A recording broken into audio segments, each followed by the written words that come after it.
ورحمة الله وبركاته. الحمد لله الذي هدانا لهذا وما كنا لنهتدي لولا أن هدانا الله. قال الله سبحانه وتعالى في محكم تنزيله بعد أعوذ بالله من الشيطان الرجيم وآتوا حقه يوم حصاده. قابل احترام سامعین حضرات، زکوٰۃ کے مسائل آپ سماعت فرما رہے تھے. ان مسائل میں سے آج کا عنوان ہے زمین کی پیداوار پر زکوٰۃ اور اس کا نصاب، اور اس کے متعلق چند اہم سوال ہیں جو عموماً کیے جاتے ہیں. ان سوالات کا بھی جواب دوں گا. اللہ تعالیٰ قرآن میں فرماتے ہیں وَآتُوا حَقَّهُ يَوْمَ حَصَادِهِ. اس زمین کا حق ادا کرو اس کے کٹائی کے دن. جس دن کٹائی ہو زمینی پیداوار پر اس دن زکوٰۃ ہے. اگر زمین کی پیداوار اور آمدنی سال میں 3 بار ہو، 2 بار ہو، 1 بار ہو، اس وقت اس میں سے زکوٰۃ دینی ہے. اس کا نصاب کیا ہے؟ رسول اللہ صلی اللہ علیہ وسلم نے فرمایا لیس فیما دون 5 وسق صدقہ. 5 وسق سے کم میں زکوٰۃ نہیں ہے. زمینی پیداوار کا نصاب ہے 5 وسق. وسق ایک پیمانہ ہے اور وہ ہوتا ہے 60 سا کا ایک وسق. تو 5 وسق کے بنے 300 سا اور فی سا ہوتا ہے 2.5 کلو کا. تو آج کے حساب سے یہ بنتے ہیں 20 من. تقریباً 20 من زمینی پیداوار ہے تو اس پر زکوٰۃ ہے. اب اس کی زکوٰۃ کس طرح دینی ہے اس بارے میں اللہ کے رسول صلی اللہ علیہ وسلم نے فرمایا فیما سقط السماء والعیون او کان عصریا العشر وما سقی بالنزح نصف العشر. آپ نے فرمایا جو زمین آسمانی پانی سے، نہری پانی سے یا خود بخود زمین کی نمی سے سیراب ہو اس پہ ہے 10واں حصہ. اس پہ 10واں حصہ ہے. اور وہ زمین جو سیراب ہو پانی کھینچ کر، یعنی اونٹوں کے ذریعے سے پرانے وقت میں، بیلوں کے ذریعے سے یا کنویں کے ذریعے سے آدمی خود نکال کے، آج کے دور میں جس طرح ٹویل ہے، اور اسی طرح وہ زمینیں جو ہم پیسے دے کے پانی لے کے پھر سیراب کرتے ہیں، ایسی جو زمینیں ہیں ان پر ہے 20واں حصہ یعنی 5%. جو آسمانی پانی، نہری پانی سے ہو اس پہ 10واں حصہ یعنی 10% اور اس پہ 5% ہے. مثال کے طور پر زمین آسمانی پانی سے سیراب ہے اور 20 من آمدنی ہے تو 10واں حصہ اس کا کیا بنا؟ 2 من. اور اگر 12 سے آپ کی زمین سیراب ہو رہی ہے، 20 من آپ کی آمدنی ہوئی تو اس پہ زکوٰۃ 20واں حصہ کیا بنے گا؟ 1 من بنے گا. اب بعض لوگ ان کی زمین کی پیداوار مثال کے طور پر 80 من ہے تو وہ کیا کرتے ہیں؟ صرف 1 بوری دے دیتے ہیں. یہ غلط ہے. 20 من پہ 1 من ہے تو 40 من پہ 2 من، 80 من پہ 4 من، 100 من پہ 5 من. تو 100 من آمدنی ہے 1 من دے کے سمجھتے ہم نے زکوٰۃ ادا کر دیا. زکوٰۃ اس طرح نہیں ہے. آج ابھی آپ نے فجر کی نماز پڑھی ہے، کتنی رکعت ہیں؟ 2. تو فجر ادا ہوئی نا. اگر آپ 2 کے بجائے 1 رکعت پڑھیں آپ کی نماز ہوگی؟ نہیں ہوگی. زکوٰۃ 100 من آمدنی ہے اس پہ 5 من ہے. آپ 5 من کے بجائے 1 من دے دیں، 1 بوری دے دیں، یہ زکوٰۃ نہیں ہے. زکوٰۃ پوری ادا کرنی ہے.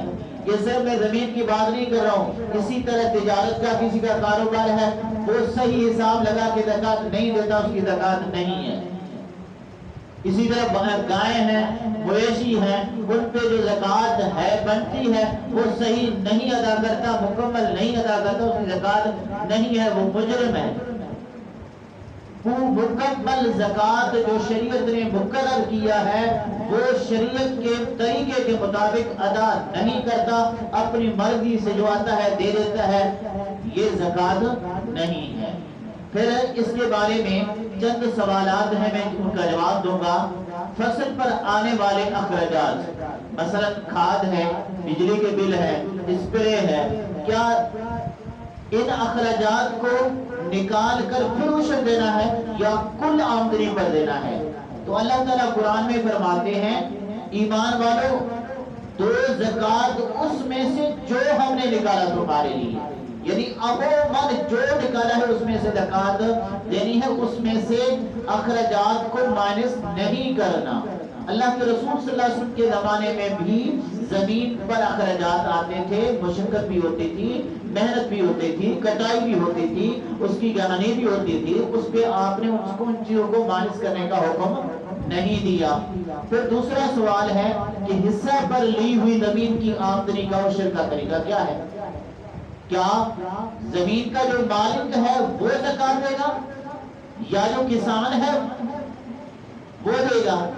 اس کے بارے میں اس کا جواب یہ ہے کہ جو زمین حصے پر لی جائے اس سے حاصل ہونے والی آمدنی جو ہے اس کا عشر اس کا مالک بھی دے گا، کسان بھی دے گا۔ مثال کے طور پر حصہ پر دی ہوئی یا لی ہوئی جو زمین ہے مالک کے حصے میں بھی 20 من آئے اور کاشتکار کو بھی 20 من ملے تو ہر ایک اپنے اپنے حصے میں سے ادا کرے گا۔ اس کو 1 من اپنا دینا چاہیے، اس کو 1 اپنا، اور اگر مل کر دونوں ادا کریں تب بھی ٹھیک ہے۔ اس سے اگلا سوال ہے کہ ٹھیکے والی زمین، اس پر عشر کا طریقہ کیا ہے؟ کیا مالک ادا کرے گا یا کسان کاشتکار؟ تو ٹھیکے والی زمین سے حاصل ہونے والی جو فصل ہے اس کا مالک کون ہوتا ہے؟ کسان ہوتا ہے، تو وہ اپنے اس فصل میں سے عشر دے گا، اور جو ٹھیکے پر دینے والا ہے اس کو جو ٹھیکے کا رقم ملا ہے، اب اس رقم سے پہلے کوئی اور رقم اس کے پاس موجود ہے جس میں سے وہ زکوٰۃ دے رہا ہے، تو وہ اس رقم کو بھی اس میں شامل کر کے پھر زکوٰۃ دے گا۔ اگر اس کے پاس پہلے کوئی ایسی رقم نہیں ہے جس میں سے وہ زکوٰۃ دے رہا ہو، اب یہ جو رقم اس کو ملی ہے اور یہ نصاب کو پہنچ رہا ہے، تو اب سال جب گزر جائے تو اس پر زکوٰۃ دے، اور اگر سال گزرنے سے پہلے جو رقم اس کو ٹھیکے کے طور پر ملی ہے وہ اپنے اخراجات میں خرچ ہو جائے تو اس پہ کوئی زکوٰۃ نہیں ہے۔ اسی طرح ایک سوال یہ کیا جاتا ہے کہ کاشتکار ٹھیکے والی رقم نکال کر پھر عشر دے یا کل آمدنی میں سے دے؟ ٹھیکیدار نے، کاشتکار نے ٹھیکے پہ زمین لی، اب ٹھیکے کی رقم بھی اس نے دینی ہے، تو کیا جب وہ زمینی پیداوار اس کو حاصل ہوئی تو اس رقم کو نکال کر پھر عشر دے گا یا کل آمدنی میں سے دے گا؟ تو اس کا جواب بھی یہی ہے، اللہ نے کہا وَمِمَّا أَخْرَجْنَا لَكُمْ، جو ہم نے تمہارے لیے نکالا ہے اس میں سے عمومی طور پر اس میں سے زکوٰۃ دینی ہے، عشر دینی ہے، اس سے ٹھیکے والی رقم کو مائنس نہیں کرنا ہے، اس کو وضع نہیں کرنا ہے۔ اب اگر کاشتکار یہ کہے کہ میں نے تو قرضہ لے کر زمین کو آباد کیا ہے اور میں نے ٹھیکے کے بھی پیسے رہتے ہیں وہ بھی دینے ہیں، تو اب اس کے لیے کیا ہے؟ اس کا جواب یہ ہے کہ اگر زمین کی آمدنی کے علاوہ اس کے پاس اتنا مال موجود ہے جس سے وہ ٹھیکہ ادا کر سکتا ہے، جو قرضہ اس نے لیا ہے وہ دے سکتا ہے، تو زمین کی ساری آمدنی پر عشر دے گا۔ اگر زمین کی آمدنی کے علاوہ اس کے پاس کوئی مال نہیں ہے جس سے وہ قرضہ ادا کرے، جس سے وہ ٹھیکہ دے، کوئی اس کے پاس مال نہیں ہے، تو پھر اس زمینی پیداوار سے وہ اپنا قرضہ بھی دے سکتا ہے، وہ ٹھیکے والی رقم بھی دے سکتا ہے، کیونکہ وہ اس کے اوپر قرضہ ہے۔ وہ قرضہ دینے کے بعد اگر پھر بھی اس کے پاس نصاب موجود ہے تو وہ زکوٰۃ دے۔ اگر وہ سارا جو زمین کی پیداوار ہے وہ سارا کچھ قرضے میں جا رہا ہے، اس کے پاس اور کوئی رقم نہیں، وہ سارا کچھ ٹھیکے میں جا رہا ہے، تو اس کے اوپر زکوٰۃ ہے ہی نہیں، وہ مقروض ہے اور وہ سارا دے دیتا ہے، اس کے پاس کچھ بچتا ہی نہیں ہے، تو اس کے اوپر زکوٰۃ نہیں ہے، کیونکہ زکوٰۃ تو ہے ہی مالدار پر، وہ تو مالدار رہا ہی نہیں۔ اللہ کے نبی نے فرمایا صدقہ زکوٰۃ تؤخذ من اغنیاءہم فترد علی فقرائہم، وہ غنیوں سے لے کر مالداروں سے لے کر فقیروں پر تقسیم کیا جائے گا۔